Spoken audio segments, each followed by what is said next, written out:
लेकिन ये मैं आपके सामने रखना चाहता हूं कि खान साहब और बुशरा बीबी साहबा किन केसेस के अंदर इस वक्त पाबंद सलासिल हैं, और अगर इन केसेस के अंदर बेल होती है तो क्या कोई नया मुकदमा है या नहीं है। देखिए, सबसे पहले मैं आपको बताऊं कि खान साहब के ऊपर जो केसेस हैं जिनमें इस वक्त वो पाबंद सलासिल हैं वो दो तरह के हैं। एक है तोशा खाना, जो पार्ट 4 स्टार्ट किया गया, नई घड़ियां निकल आई और जिसमें गिरफ्तारी जो है वो गैर कानूनी तरीके से डाली गई। जैसे 9 मई को खान साहब को अगवा किया गया था और उस वक्त इसी तरह से किया गया था। तो इसमें भी यही किया गया कि खान साहब और बीबी साहबा दोनों ने प्रीवियस बेल्स जो हैं वो अदालत में मूव की। अब अदालत को चाहिए था कि as a matter of right previous bails जो हैं वो दी जाए, लेकिन नहीं दी गई। और साथ जो तोशा खाना केस के अंदर नोटिस दिए गए थे खान साहब और बीबी साहबा को, उनको भी हालांकि चैलेंज किया गया था इस्लामाबाद हाई कोर्ट में, जहां पर चीफ जस्टिस उमर फारूक साहब वो केस सुन सकते थे, लेकिन 5 दफा लगने के बाद भी वो ना सुना गया। कभी बेंच अवेलेबल नहीं है, कभी जज अवेलेबल नहीं है। अगर उन नोटिस जो चैलेंज किए गए थे उन पिटीशंस के ऊपर समाअत की जाती और उन नोटिस को सस्पेंड किया जाता, उनकी गिरफ्तारी को रोका जाता, तो डेफिनेटली तोशा खाना में नहीं हो सकती, क्योंकि पहले तोशा खाना में दोनों की गई, खान साहब और बीबी साहबा की, और उसके बाद 9 मई के केसेस के अंदर खान साहब की गिरफ्तारी जो है वो की गई। अच्छा, मैं बड़ा क्लियर हो गया कि एक खान साहब के ऊपर तोशा खाना केस के अंदर गिरफ्तारी है और बाकी जो 9 मई के केसेस हैं उनमें गिरफ्तारी डाली गई है। इसी तरह बुशरा बीबी साहबा जो है वो इस वक्त सिर्फ और सिर्फ तोशा खाना केस के अंदर उनकी गिरफ्तारी डाली हुई है। अब स्टेटस क्या है? स्टेटस ये है कि जो तोशा खाना केस है उसके अंदर जो है उस गैर कानूनी गिरफ्तारी को जो है वो इस्लामाबाद हाई कोर्ट के अंदर चैलेंज किया हुआ है, जो कि नेक्स्ट वीक के अंदर उमर फारूक से वो केस हट गया। अब नए बेंच बनाया गया है और उसमें ये है कि एक ये चीज अच्छी है कि कम से कम उमर फारूक साहब नहीं होंगे, कि कम से कम कोई ऐसे जजेस के पास केस जाएगा जो कि इंसाफ फराहम करेंगे। नंबर 1 तो वो गिरफ्तारी को चैलेंज किया गया है। उसमें बेल इसलिए नहीं मूव की गई क्योंकि अभी वो रिमांड चल रहा है, क्योंकि ये 11 रोजा रिमांड मजीद दिया गया था और जो 11 दिन ये मिलाकर पीछे 25 दिन का मिलाकर तो ये कोई बनता है 36 दिन का जो रिमांड मुकम्मल होगा।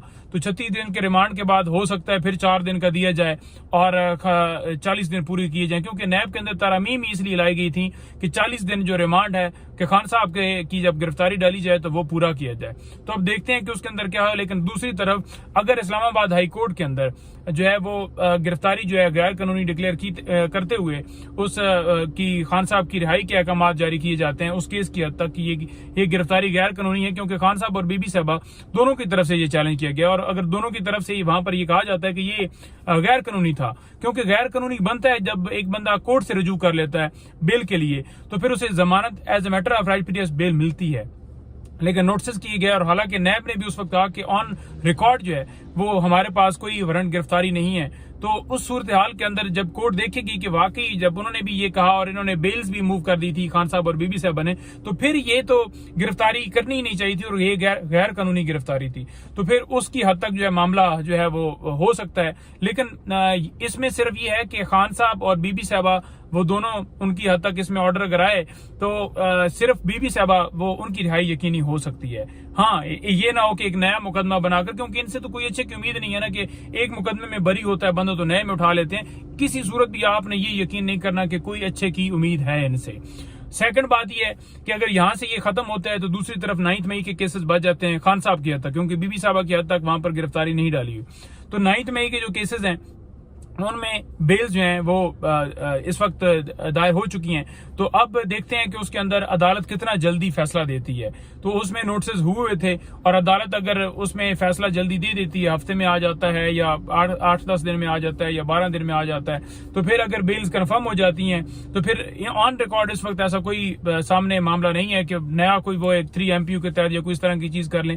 ऑन रिकॉर्ड ऐसी कोई चीज नहीं है जिससे वो कहें कि जनाब ये गिरफ्तारी जो है इसमें हम डाल रहे हैं, क्योंकि जितने केसेस प्रेजेंट चल रहे हैं उनकी मैंने आपको तफसीलात बता दी कि इनमें गिरफ्तारी डाली गई है। हाँ, छुपा के कोई ऐसा रखा हुआ हो या कोई इंक्वायरी या कोई मामला, उसके लिए ये है कि एक तरीकाकार है कि हाई कोर्ट में पिटीशंस दायर की जाएं। तो उस हवाले से जो है वो हमारी कार्रवाई जो है वो जारी है। आपने देखा होगा कि बुशरा बीबी साहबा के मुकदमात की जो तफसीलात आई तो उसमें 12 नए मुकदमात जो है आपके सामने है, जिसमें 9 मई के केसेस थे 11 और एक और केस था।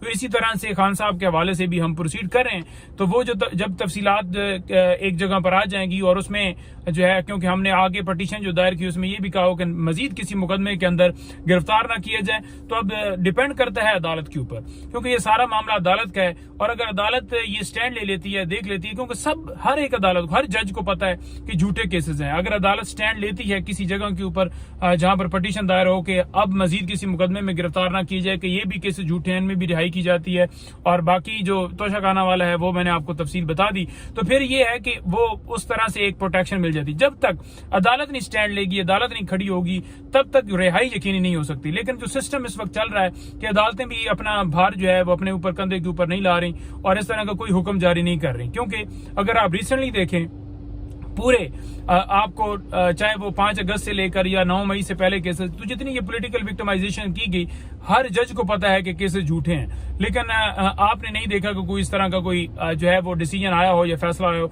अगर फैसला इस तरह का आता है तो यकीनन उसके अंदर जो है वो अदालत के पास जवाबदीद है कि वो एक ऐसी पावर इस्तेमाल करे कि मजीद नहीं करना, जैसे 9 मई को किया गया था और फिर प्रोटेक्शन मिले, उसके अलावा नहीं है। लेकिन जो सिस्टम है आपके सामने है कि मैं किसी सूरत भी आपको वो होता है ना कि गलत भरोसा दिलवाना कि जनाब नहीं खान साहब आ रहे हैं, वो आ रहे हैं, निकल रहे हैं। देखें, एक लीगल फाइट है जो कि जारी है और वो हम कर रहे हैं, रात दिन कर रहे हैं। पॉलिटिकल भी फाइट है जो वो भी जारी है, जलसे भी हो रहे हैं, जुलूस भी हो रहे हैं, रैलियां भी निकल रही हैं। अभी 13 अगस्त को शाम को भी है, फिर जलसा इस्लामाबाद के अंदर 22 के लिए भी अगर वो सारा मामला तय होता है। इसी तरह से लाहौर के अंदर जो है पटिशन मूव की है।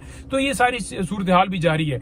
ये ज्यादा केसेस जो हैं वो लीगल नहीं है, ये ज्यादा पॉलिटिकल मामला है, तो पॉलिटिकल तरीके से इन्हें हल करना है। लेकिन यहां पर मैं ये जरूर कहूंगा कि अदालतों को चाहिए कि वो अपने कंधों पर जिम्मेदारी लें और मुल्क के अंदर इंसाफ फराहम करें। बहुत शुक्रिया।